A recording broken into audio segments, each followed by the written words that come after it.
Abra lá as Sagradas Escrituras. Marcos capítulo 16. Eu quero falar nessa manhã sobre o verdadeiro sentido da Páscoa para nós. Eu quero falar da ressurreição do Filho de Deus. A ressurreição do Filho de Deus. Eu quero meditar com vocês sobre a ressurreição segundo o registro de Marcos. Marcos capítulo 16.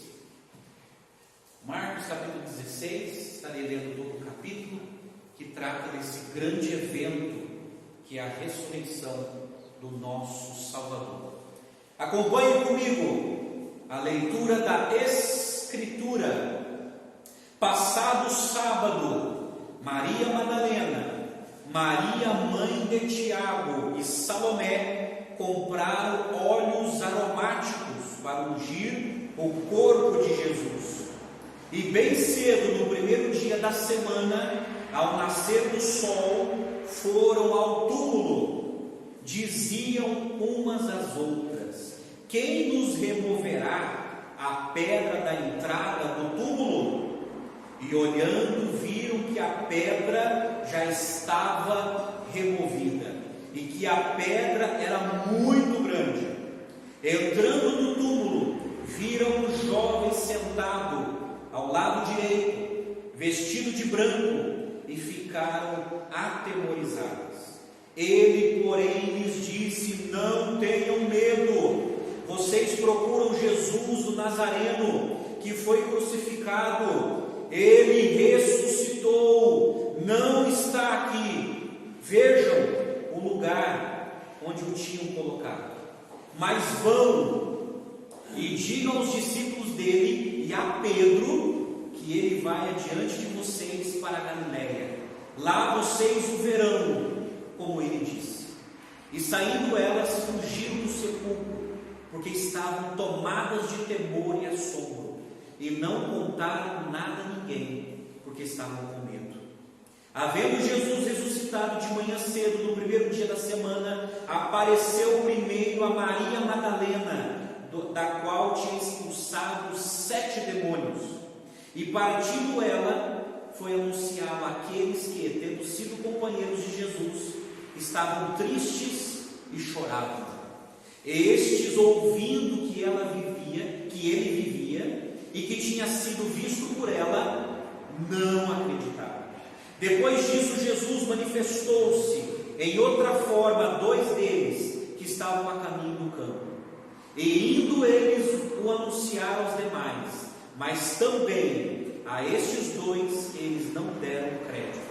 Finalmente, Jesus apareceu aos 11, quando estavam à mesa, e censurou-lhes a incredulidade e a dureza de coração, porque não deram crédito aos que o tinham visto já ressuscitado. E disse-lhes: vão por todo o mundo e preguem o evangelho a toda criatura. Quem crer e for batizado será salvo, quem por ele não crer será condenado. Estes sinais acompanharão aqueles que creem. Em meu nome expulsarão demônios, falarão novas línguas, pegarão em serpentes, e se beberem alguma coisa mortífera, não lhes fará mal. Se impuserem as mãos sobre enfermos, eles ficarão curados.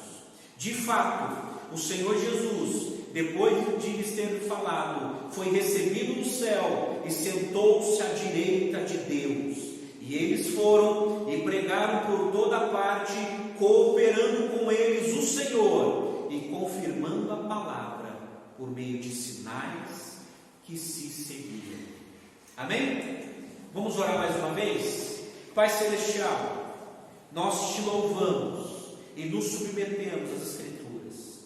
Ó Deus, fala conosco novamente através da tua palavra, reavivando na nossa mente e coração esse grande evento da ressurreição. E abençoa, Senhor, os meus irmãos que estão aqui nesta manhã e aqueles que assistirão essa mensagem.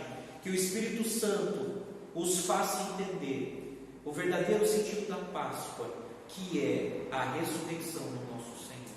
Fala conosco, ó Pai, sempre abrindo os nossos olhos para contemplar a maravilha do Senhor. Nós oramos agradecidos em nome do Senhor Jesus. Amém e amém.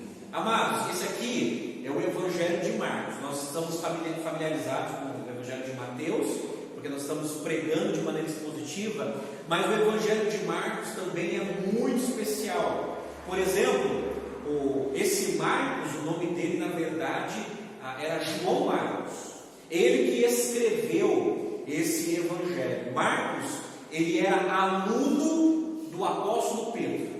Então o apóstolo Pedro testemunhou para ele sobre o que Jesus fez, os ensinamentos e os milagres, e esse Marcos que foi anotando esse Evangelho. Qual é o propósito do Evangelho de Marcos?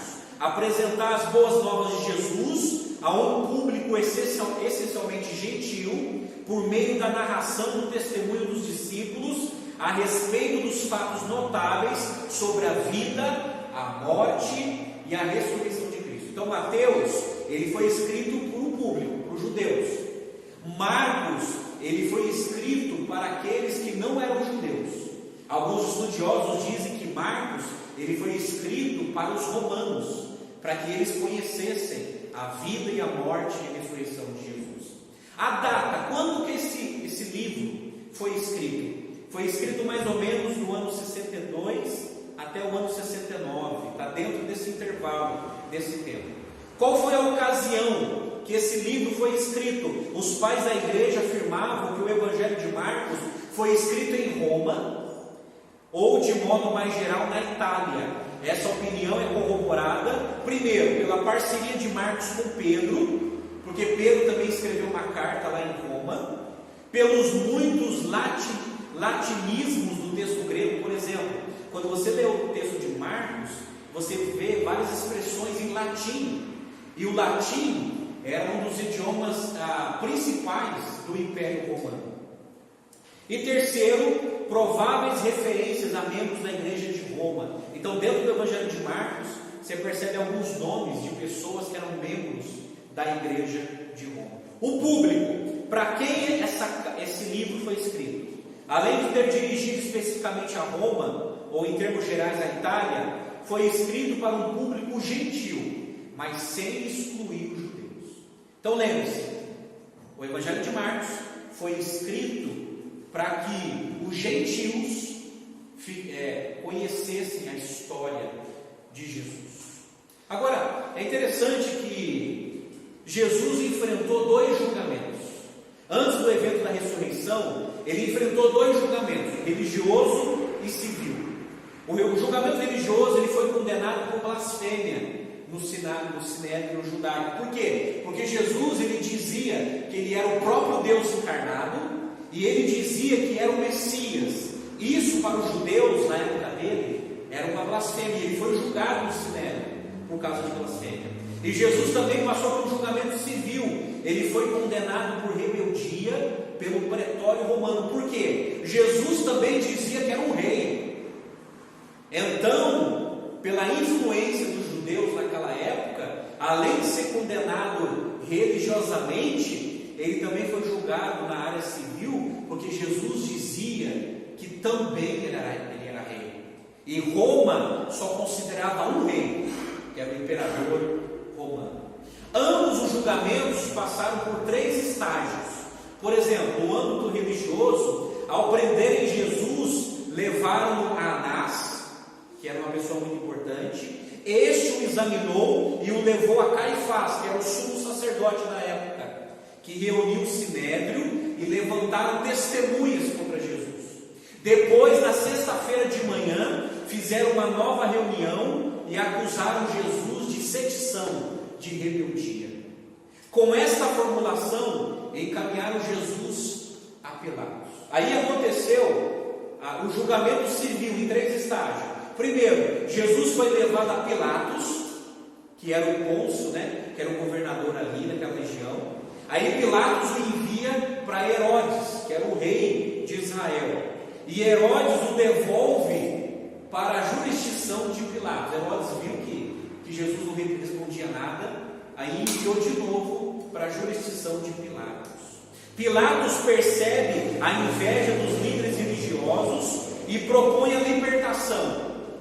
Como era uma tradição na Páscoa judaica, Pilatos ele teve a seguinte ideia: ele percebeu a inveja dos líderes religiosos da época e ele fez uma proposta: olha, vamos libertar então um prisioneiro, Barrabás ou Jesus? E os líderes religiosos, influenciando o povo, eles votaram na libertação de Barrabás.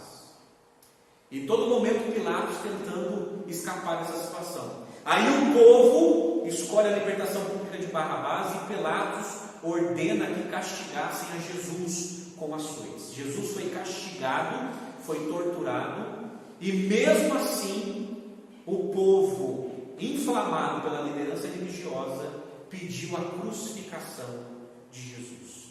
E aí, quando Jesus foi crucificado, escarneceram Jesus por duas vertentes de acusação. Escarneceram Jesus como rei e escarneceram de Jesus como filho de Deus. E ele foi crucificado. Diz a Bíblia que Jesus foi crucificado na terceira hora do dia, isto é, 9 horas da manhã. E quando chegou ao meio-dia, houve trevas do meio-dia até as 3 horas da tarde. José de Arimateia, que era um discípulo de Jesus e membro do Sinédrio, ele reivindica o corpo de Jesus para sepultá-lo. Isso é, depois que Jesus morreu na cruz, José de Arimateia pede o corpo de Jesus, tiram ele da cruz, o enrolam no lençol, e José de Arimateia, ele dá o próprio sepulcro que ele tinha para colocar o corpo de Jesus. Colocaram em um túmulo que tinha sido aberto numa rocha e rolaram uma pedra na entrada do túmulo. Isso é, naquela época, quem tinha mais condições colocava seus entes queridos dentro dessa rocha. Eles escavavam e colocavam dentro de uma rocha. Aqueles que não tinham condições, eles eram enterrados no chão e depois colocavam várias pedras e colocavam um cal para ninguém pisar. O sepulcro de Jesus foi guardado e monitorado por soldados romanos, mediante solicitação dos líderes religiosos a Pilatos. Então os líderes religiosos ficaram com tanto medo, porque eles ouviram que Jesus ressuscitaria, que eles consultaram Pilatos que colocasse soldados altamente treinados para cuidar. E a pedra recebeu o selo do governo, para que ninguém violasse o sepulcro, caso contrário, haveria penalização por parte do império. Além dos soldados, o Império Romano tinha o costume de colocar uma argila, e aí o Pôncio Pilatos, ele selou o anel dele naquela argila, mostrando o seguinte: agora isso aqui é propriedade do Estado, e quem mexer vai ser penalizado. Esse era o medo dos líderes religiosos daquela época. Mas, amados, eu estou dando essa introdução até chegar à ressurreição, para você entender um pouco. Mas as melhores notícias que o mundo já ouviu vieram de um túmulo vazio, o túmulo de Jesus.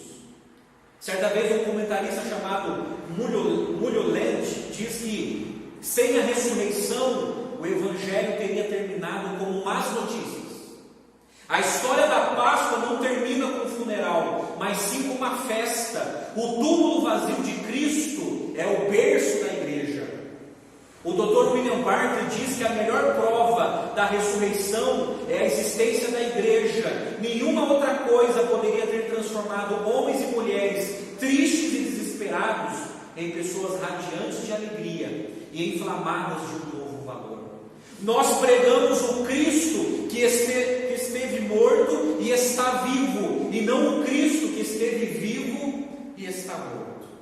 Certa vez um comentarista chamado Paul Murray, ele diz que sem a ressurreição de Jesus não haveria nem cristianismo, nem igreja, pois ela é o coração da nossa fé. O cristianismo é, acima de tudo, a religião da ressurreição. A igreja é primariamente chamada a comunidade da ressurreição. Sabe o que diferencia a nossa religião com todas as religiões do mundo? Que nós cremos num Deus, num ser que ressuscitou, e que não está lá no túmulo como memorial de uma religião. Bom, gente, eu quero, em poucas palavras, eu quero apresentar para vocês algumas lições aqui de Marcos 16. E eu vou fazer uma exposição e já vou fazer uma aplicação para os nossos corações. Então mantenha só a Bíblia aberta em Marcos 16, que eu quero fazer algumas aplicações, a exposição e a aplicação. Por exemplo, a primeira lição que eu destaco: um profundo amor manifestado. Olha o verso 16, verso 1 e 2, que diz assim: passado o sábado, Maria Madalena, Maria mãe de Tiago e Salomé compraram óleos aromáticos para ungir o corpo de Jesus. E bem cedo, no primeiro dia da semana, ao nascer do sol, foram ao túmulo. Então, passado o sábado terminava oficialmente no pôr do sol do sábado. Após isso, as mulheres poderiam comprar as especiarias. Essa especiaria, meus amados, óleos aromáticos, as mulheres compraram mais aromas além do que havia sido preparados anteriormente. Porque olha só, Nicodemos e José de Arimateia já tinham providenciado esse produto. Esse produto, no sistema funerário judaico daquela época, quando alguém morria, eles passavam esse aroma, esse óleo, gente, que era aromático e era perfumado. Eles passavam no corpo do defunto e enrolavam esses lençóis e colocavam no sepulcro. E elas levaram mais ainda. Elas estavam a caminho do sepulcro para levar mais ainda esses óleos aromáticos para poder ungir o corpo de Jesus. Agora é interessante que o texto de Marcos diz que Maria Madalena, Maria mãe de Tiago e Salomé. O evangelista Lucas menciona que também tinha uma tal de Joana e outras mulheres que estavam ali. Então foi um grupo de mulheres. Então, se você pegar as duas narrativas, você vê que era um grupo de mulheres que foram até o sepulcro de Jesus. Agora, sabe o que é interessante que eu destaco nessas mulheres? Era o amor que elas tinham por Jesus. E é interessante também que quando Jesus foi sepultado e depois de ter terminado aquele sábado, não foram os apóstolos que foram ao sepulcro, foram as mulheres. Essas mulheres amavam e tinham um amor profundo por Jesus. E eu pergunto para você uma coisa muito importante: você ama Jesus, sinceramente? O seu amor é manifestado por Jesus, como essas mulheres fizeram? Não, vamos lá no sepulcro e vamos ungir o corpo do nosso Senhor. Vamos ver o nosso Senhor. Até que ponto vai o seu amor por Jesus? Certa vez um comentarista, ele escreveu assim, olha que lindo. Ele diz que as mulheres foram as últimas a saírem do Calvário e as primeiras a chegarem no sepulcro, de tanto que elas amavam o seu Senhor, o nosso Salvador Jesus. Até que ponto você ama Jesus? Até que ponto o seu amor é manifestado pelo seu Senhor? E diz aí o verso 2 que no primeiro dia, bem cedo, no primeiro dia da semana, ao nascer do sol, elas foram ao túmulo, né? O comentarista Paul Murray, ele escreveu sobre esse primeiro dia da semana, ele escreveu assim, abre aspas: é digno observar que as mulheres vão ao sepulcro no primeiro dia da semana, no verso 2. Jesus levantou-se da morte no primeiro dia da semana, verso 6. Ele derramou o seu Espírito no Pentecostes, no primeiro dia da semana, Atos capítulo 2, verso 1. No primeiro dia da semana, a igreja passou-se a reunir-se para a comunhão, Atos 20, verso 7, e para fazer suas ofertas, 1 Coríntios 16, 2. João viu Cristo glorificado na ilha de Patmos no primeiro dia da semana, Apocalipse 1:10. O primeiro dia da semana tornou-se o dia da celebração do povo de Deus, a celebração da vitória sobre a morte. É por isso que nós temos como costume buscar Jesus de maneira congregacional no primeiro dia da semana, no domingo. Porque no domingo nós comemoramos a cada domingo a vitória de Cristo sobre a morte. Segunda lição que eu destaco aqui é uma preocupação desnecessária. Porque olha o verso 3 e 4 na sua Bíblia. Elas foram ao túmulo, mas ficaram extremamente preocupadas. Verso 3 diz assim: diziam umas às outras: quem nos removerá a pedra da entrada do túmulo? E olhando viram que a pedra já estava removida e que a pedra era muito grande. Somente Marcos registra essa discussão a caminho do túmulo. As mulheres perceberam que não havia nenhum homem com elas para remover a pesada pedra da entrada do túmulo. De acordo com o manuscrito do Novo Testamento chamado Codex Bezae, era preciso a força de 20 homens para remover aquela pedra. Então, gente, era uma pedra pesadíssima. E segundo os historiadores, precisava mais ou menos de 20 homens para remover aquela pedra.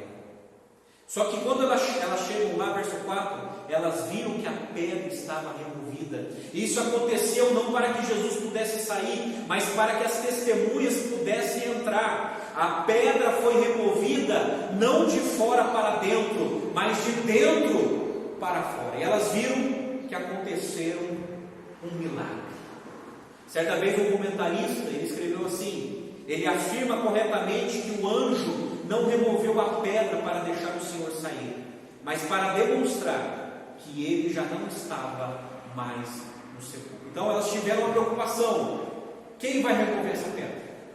E quando elas chegam no local, a pedra estava removida.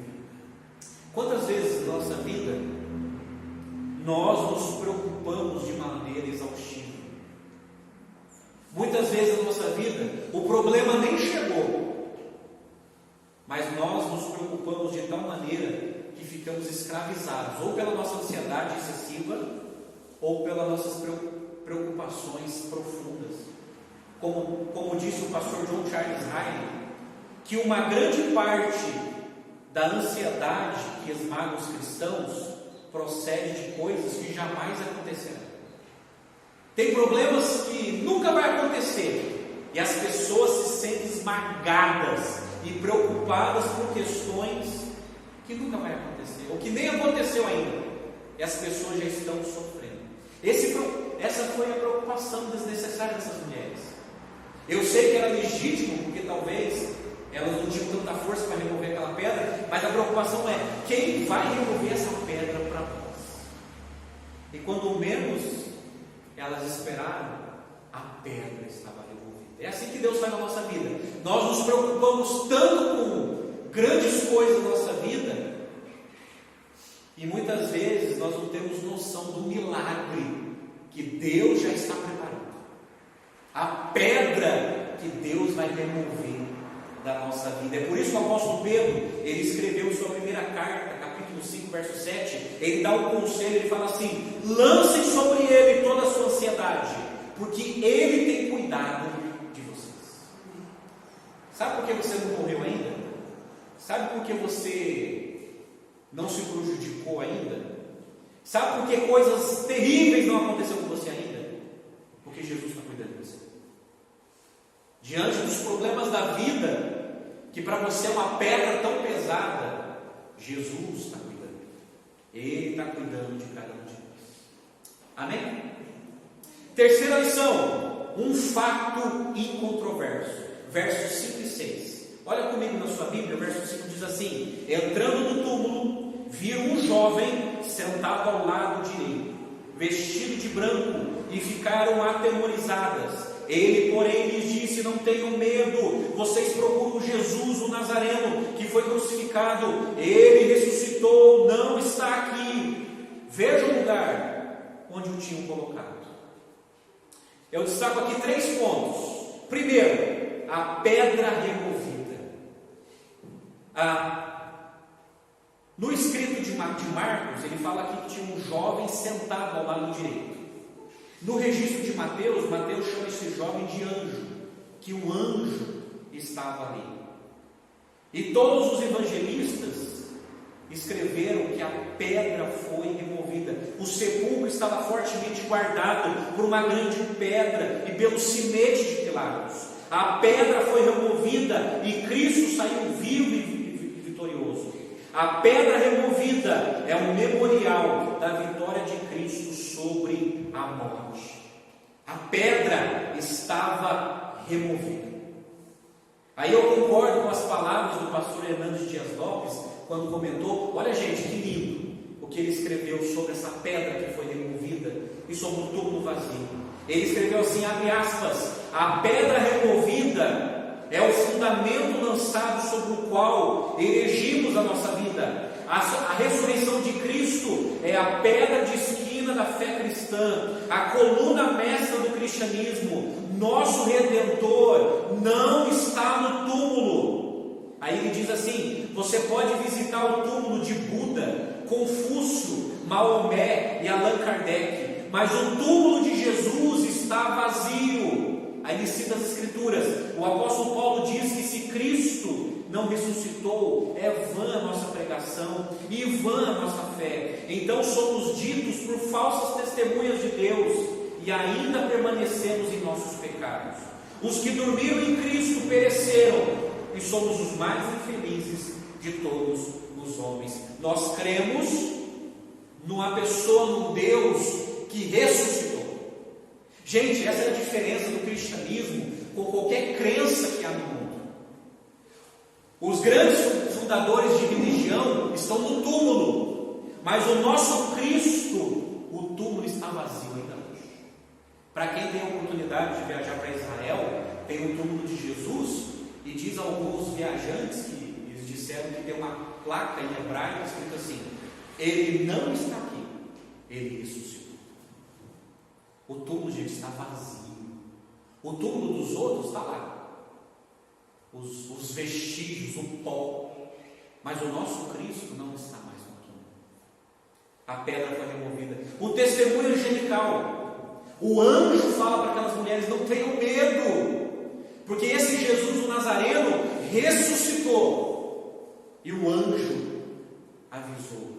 E o túmulo vazio, todos os 4 evangelistas concordam que as mulheres foram as primeiras a descobrir o túmulo vazio e a receberem as boas novas da ressurreição. A única mulher, entretanto, que é comum nos 4 relatos é Maria Madalena. E é importante frisar que não é o nome que conta, mas o sexo, visto naquele tempo o testemunho das mulheres não era aceito.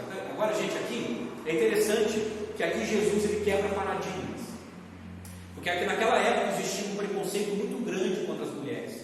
Por exemplo, o filósofo grego do século II, que se chamava Celso, que foi um ferrenho opositor do cristianismo, ele escreveu uma série de obras que enumeravam argumentos contrários à fé cristã. Um dos argumentos que ele acreditava ser mais expressivo era isso aqui, olha só o que ele escreveu: o cristianismo não pode ser verdade, pois os relatos escritos na ressurreição são baseados em testemunho de mulheres, e todos sabem que as mulheres são estéreis. Olha que coisa louca que o filósofo escreveu. Mas é interessante que Jesus, ele quebra esse paradigma, ele quebra esse preconceito, e são as mulheres que são as primeiras testemunhas de que Jesus ressuscitou. Mateus diz que Pedro, ao ser informado sobre a ressurreição de Cristo, correu ao sepulcro e, abaixando-se, nada mais viu senão os lençóis de linho, e retirou-se para casa, maravilhado do que havia acontecido. Está ali, gente, a pedra removida, o recado angelical e o túmulo vazio.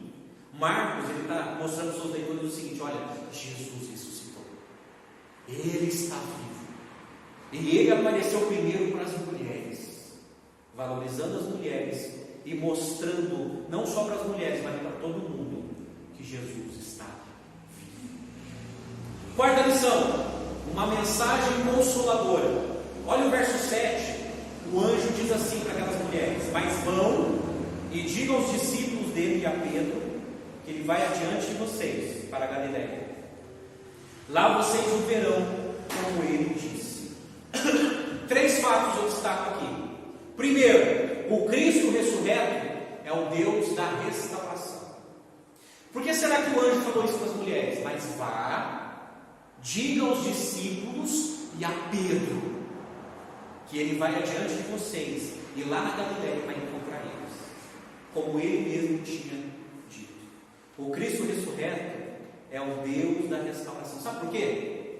Quando Jesus ressuscitou, ele não cobrou os discípulos, seus covardes, homens de pequena fé, vocês me deixaram sozinho.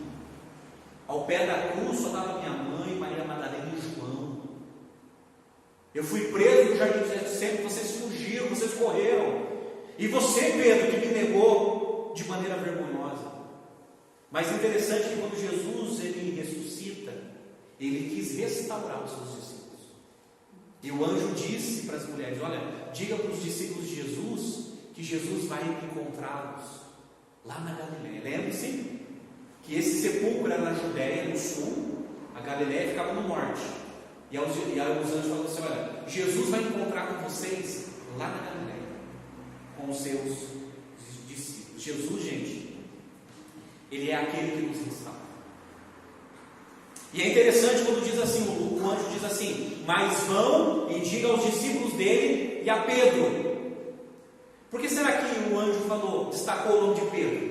Porque Pedro era mais importante? Porque Pedro era mais leal? Não. Porque foi Pedro que negou Jesus 3 vezes. Mas mesmo assim, o nome de Pedro está destacado. Jesus quer dizer o seguinte: olha, eu quero restaurar a Pedro. Pedro me negou, mas eu quero restaurá-lo. E lá na Galileia, eu vou restaurá-lo. Meus amados, Jesus é aquele que restaura. Então, se você já negou Jesus, ou se você já fugiu com os discípulos de maneira covarde, e você se arrepende, Ele está disposto a restaurar você. Assim como Ele restaurou seus discípulos, e assim como Ele restaurou o covarde Pedro, que depois se tornou um grande leão, um grande pregador do Evangelho. É isso que Jesus faz. Ele restaura vidas. O Cristo ressurreto é o Deus que vai à nossa frente. Os anjos falam assim: vão e digam aos discípulos dele e a Pedro que ele vai adiante de vocês. Isso é, Jesus, ele está diante de nós. Não precisamos temer o futuro, porque aquele que morreu e venceu a morte por nós vai à nossa frente. Jesus marcou um encontro com seus discípulos lá na Galileia. Jesus, ele está à nossa frente. É por isso que a gente não precisa ficar preocupado, porque Jesus está na nossa frente. E outra, ele marcou um encontro. Eu quero encontrar os meus discípulos lá na Galileia. Assim é Jesus conosco. Ele quer marcar um encontro com você também. Tudo isso por quê? Porque Ele nos ama e Ele quer nos restaurar. O Cristo ressurreto é aquele que nos enche de santo temor. Olha o verso 8, a reação das mulheres. E saindo elas, fugiram do sepulcro, porque estavam tomadas de temor e assombro, e não contaram nada a ninguém, porque estavam com medo. Olha como Marcos é redundante, né? Ele usa a palavra temor, assombro, medo. Algumas traduções, elas estavam alarmadas.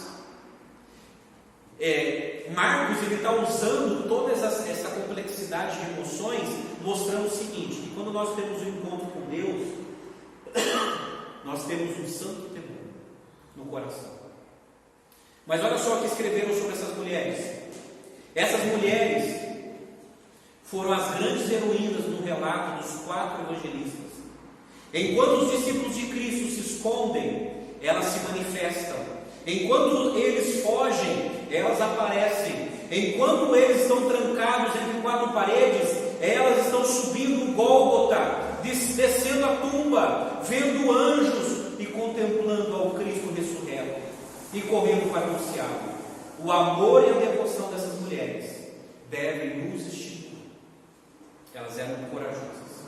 Quinta lição: um aparecimento surpreendente.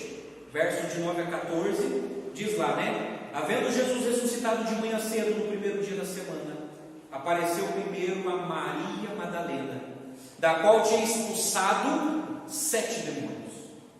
E partindo ela foi anunciá-lo àqueles que, tendo sido companheiros de Jesus, estavam tristes e chorando. Estes ouvindo que ele vivia e que tinham sido vistos por ela, não acreditaram. Eu destaco aqui 3 pontos. Primeiro, o milagre da transformação, verso 9. Interessante que essa Maria Madalena, antes de conhecer Jesus, ela tinha 7 demônios no corpo. 7 demônios governavam a vida dela. E quando ela teve um encontro com Jesus, ela foi transformada. É isso que Jesus faz na nossa vida. Obrigado, filho. Transformação. Gente, quando uma pessoa tem um encontro com Jesus, essa pessoa é transformada, como Maria Madalena, que era escravizada por demônios. E não era por um, não, era um grupo de 7. E ela foi transformada e se tornou a primeira testemunha da ressurreição de Cristo. Gente, Jesus transforma. Eu lembro lá em São Paulo, a igreja que eu pastoreei, a gente recebeu a visita, gente, de um casal. Eles tinham se tornado missionários, mas antes disso, eles eram viciados em crack e eles viviam no submundo da Cracolândia, como nós assistimos na televisão lá em São Paulo. Era um casal que estava se matando com crack, gente. E aí, eles ouviram o Evangelho, eles creram em Jesus, eles entregaram a sua vida a Jesus. Gente, a vida deles foram transformadas. De viciados, Deus os fez missionários. E eu creio que ainda hoje, eles estão lá na Cristolândia, na Cracolândia, pregando o Evangelho e ajudando aquele povo. Você sabe por quê, gente? Cristo transforma. Ele tem poder para transformar. Se ele teve poder para expulsar 7 demônios na vida de uma mulher, o que Jesus pode fazer na sua vida? Ele pode. Ele transforma, ele liberta pessoas do crack, como eu vi esse casal. Ele transforma casamentos, ele transforma a vida de todo aquele que crê nele. Ele transforma. E aí, verso 2, o chamado da graça. Ela foi transformada e ela foi a primeira testemunha da ressurreição de Jesus. Isso é, Jesus liberta ela e ela que tem o privilégio de ver Jesus ressuscitado. Foi a primeira mulher a ver Jesus ressuscitado. Maria Madalena não foi apenas a primeira pessoa a ver o Cristo ressurreto, mas foi a primeira a anunciar a sua ressurreição. Olha que coisa linda. Deus nos transforma para a gente anunciar o que Jesus fez na nossa vida. O pastor Risley, ele diz que quando você se encontra com Cristo, você tem alguma coisa a compartilhar com os outros. Sim. Quando você tem um encontro com Cristo, você tem alguma coisa para compartilhar com as pessoas. Mas aqui eu destaco também a resistência da incredulidade. Versos de 11 a 14. Porque os discípulos foram incrédulos quando receberam a informação. Marcos nos informa que eles não deram crédito ao testemunho de Maria Madalena. Não creram no testemunho dos 2 discípulos que estavam de caminho para o campo. Versos 12 e 13. Esse é o caminho de Emaús. Emaús era um bairro, e essa narração está lá em Lucas. E Jesus apareceu para 2, e esses 2 não perceberam quem era Jesus. Quando Jesus começou a explicar a Bíblia, eles perceberam que era o Jesus, e de repente Jesus sumiu. Mas mesmo assim eles não acreditaram na história desses 2. Jesus os censura por causa da incredulidade e dureza de coração. Verso 14. Se tem uma coisa que Jesus não suporta, é a incredulidade. Gente, a incredulidade é o principal pecado que dá origem a outros pecados.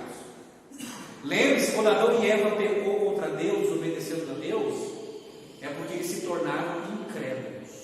Quando eles deixaram de acreditar na ordem de Deus e acreditaram na proposta da serpente, eles se tornaram incrédulos e tomaram aquele passo. Antes da desobediência vem a incredulidade. Tome cuidado com a incredulidade.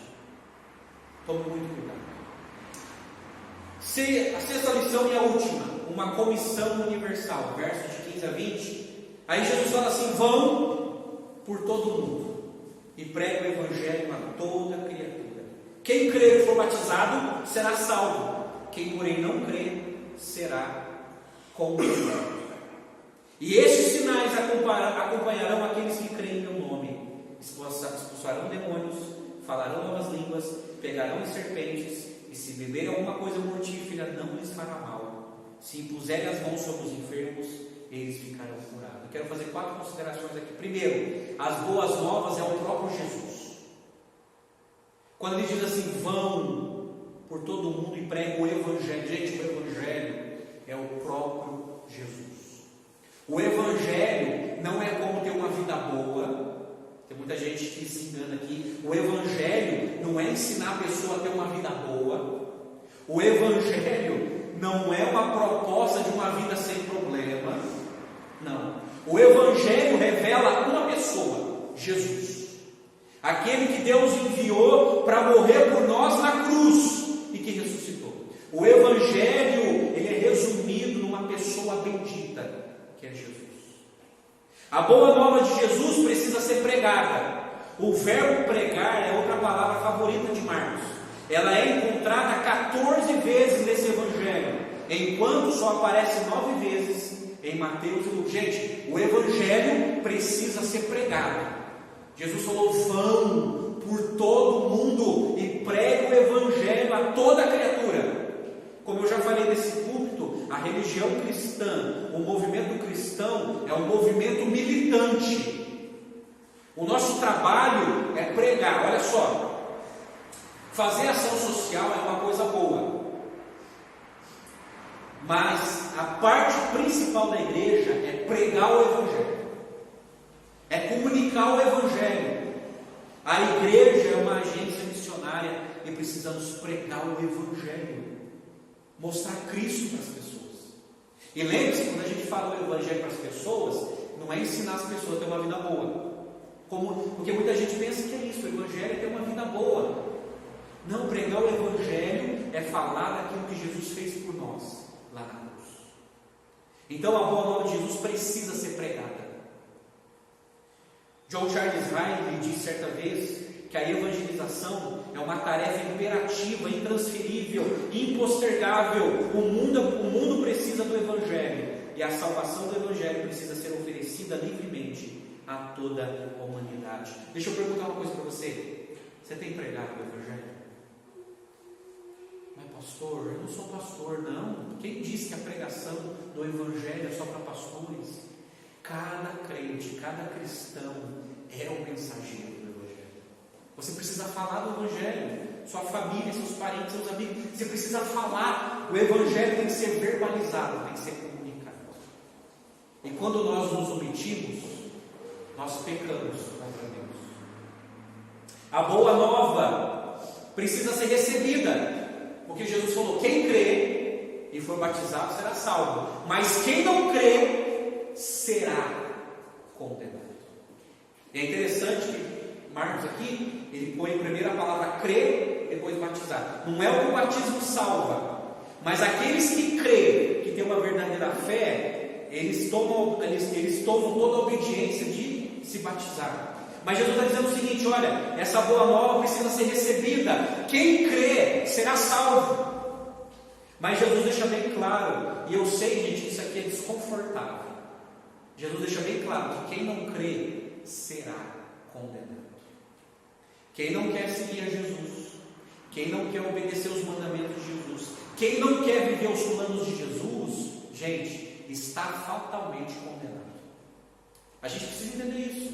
E quando eu falo isso, eu estou falando de gente da nossa família que está condenada, que não está seguindo a Jesus. Eu estou falando dos nossos parentes que não estão seguindo a Jesus, estão todos condenados. Eu estou falando dos nossos amigos que tanto amamos, que não seguem Jesus, estão condenados. Nós precisamos orar para que Deus abra o coração dessas pessoas, porque enquanto eles não crerem, eles estão com Jesus. Não tem meio termo: ou crê, será salvo, ou não crê e será condenado. Então Então o Evangelho de Jesus é um ultimato. Ele coloca a pessoa na parede, e a decisão da pessoa vai determinar a eternidade. Por isso que a gente precisa orar, gente, para que Deus salve os nossos entes queridos. A boa nova de Jesus precisa ser confirmada. Sabe esses milagres aqui, gente? A maioria dos comentaristas, eles disseram que esses milagres abundantes aconteceu na época dos apóstolos, né? Por exemplo, pegar em serpente. O apóstolo Paulo ele foi picado por uma serpente na ilha de Malta e o veneno não fez efeito, né? Jesus fala que se alguém beber algum veneno, não vai morrer. Por exemplo, a gente tem relatos de missionários em que as pessoas tentaram matar com veneno e a pessoa não morreu. O veneno passou a ser um tempero, virou tempero, mas a pessoa não morreu. Então são milagres que Jesus falou que iria acompanhar quando nós comunicássemos o Evangelho. Mas o comentarista Paul Murray, ele diz que o que temos aqui é descritivo e não prescritivo. O que temos aqui é um sumário da vida da igreja primitiva. E o Wisber diz que alguns sinais descritos em Marcos ocorreram durante o período apostólico descrito no livro de Atos. Eles foram as credenciais dos apóstolos. Mesmo assim, nós cremos em milagres. Nós não podemos limitar Deus. Se Ele quiser curar, Ele cura de maneira sobrenatural. Se Ele quiser fazer milagres, Deus pode fazer. Mas também sabemos que foi na época dos apóstolos que isso era mais evidente para poder confirmar o Evangelho. Eu termino com o verso 19, quando Marcos ele termina o livro dele assim: de fato, o Senhor Jesus, depois de ter lhe falado, foi recebido no céu, sentou-se à direita de Deus, e eles foram e pregaram por toda parte, cooperando com eles o Senhor e confirmando a palavra por meio de sinais que se seguiam. E Marcos termina aqui o livro dele. Duas verdades ele conta aqui. Primeiro, Cristo é coroado à destra de Deus Pai. Jesus ressuscitou e agora Ele está à destra de Deus Pai, intercedendo por nós. Jesus continua trabalhando, intercedendo por nós. A segunda verdade, a igreja, em parceria com o Senhor, realiza a sua obra. Porque o verso 20 diz assim: e eles foram e pregaram por toda parte, cooperando com eles, o Senhor, e confirmando a palavra por meio de sinais. Isso é, enquanto nós estamos pregando, Jesus está cooperando com a gente, cooperando conosco. Amém, meus amados? Essa é a mensagem da ressurreição. Nós precisamos pregar o Evangelho, anunciar o Evangelho e falar da ressurreição de Jesus. Esse é o nosso trabalho, essa é a nossa missão. Falar que Jesus ressuscitou. Amém? Vamos orar? Vamos orar. Pai amado, obrigado pela Tua palavra, Senhor. E ajuda-nos, ó Deus, como Maria Madalena. Ajuda-nos, ó Pai, a anunciar a ressurreição de Jesus. Pai, transforma a nossa vida também, como o Senhor fez na vida dela, ó Pai. Arranca de nós tudo aquilo que não provém do Senhor. E abençoa, Pai, cada um dos Teus amados que estão aqui, em nome de Jesus, ó Pai. E que o Senhor seja louvado e glorificado. Não permita, Pai, que venhamos a esquecer da ressurreição do Teu Filho amado e de tudo aquilo que o Senhor fez por nós. Nós oramos agradecidos em nome de Jesus. Amém e amém, Senhor. Deus enviou seu Filho amado pra perdoar, pra me salvar. Na cruz morreu